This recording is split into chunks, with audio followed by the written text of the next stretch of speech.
পূর্ণ করব।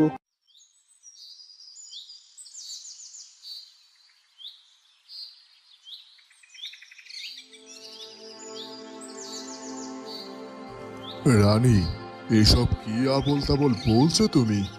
তুমি কিনা ওই চাল চুলোহীন মেয়ের সাথে রাজপুত্রের বিবাহের কথা বলছো? আমি বুঝতে পারছি না তুমি এই সিদ্ধান্ত কি করে নিলে। তোমার মাথা ঠিক আছে তো? মহারাজ, এছাড়া যে আর কোনো উপায় ছিল না। আর তাছাড়া রাজকুমার তো আমাদেরই সন্তান। আপনিও তো রাজকুমারকে খুব ভালো করে চেনেন।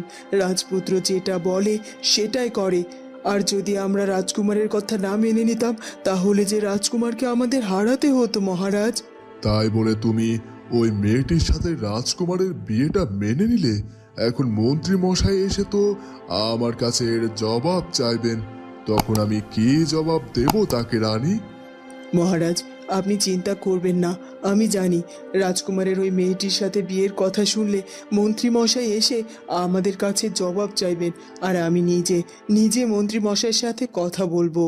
জানি না রানী তুমি কি করবে, তবে যাই করো সেটা ভেবে চিন্তে করো।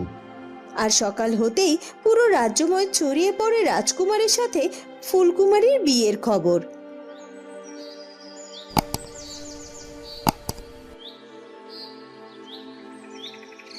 যাকগে, এতদিন পর মেয়েটার একটা হিলে হলো বলো তো।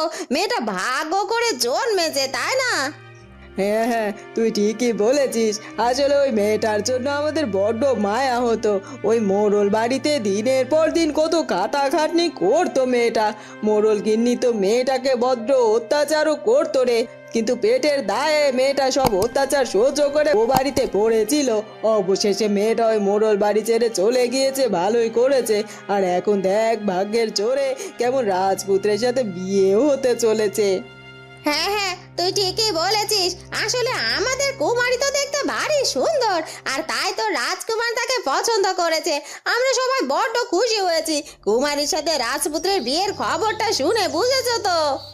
হ্যাঁ হ্যাঁ, এখন আর এত কথা না বাড়িয়ে চল, সব কাজ গুছিয়ে আমাদেরকেও তো রাজপ্রাসাদে যেতে হবে। কারণ বিয়ে উপলক্ষে তো রাজ্যের সব প্রজাদের ওই রাজবাড়িতে নেমন্তন্ন রয়েছে। এরপর মহিলা দুটি সেখান থেকে চলে যায়, আর দূর থেকে মোড়ল মশাইয়ের ছেলে সুমন এই সব কথা শুনে নেয়।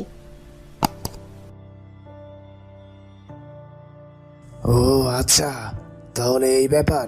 তাহলে রাজকুমার আর রাজকুমারীর আজই বিবাহিত অনুষ্ঠিত হবে। এটা তো আমি কিছুতেই মেনে নিতে পারবো না। ওই কুমারীর জন্য আমার বিয়েটা ভেঙে গেছে। আমি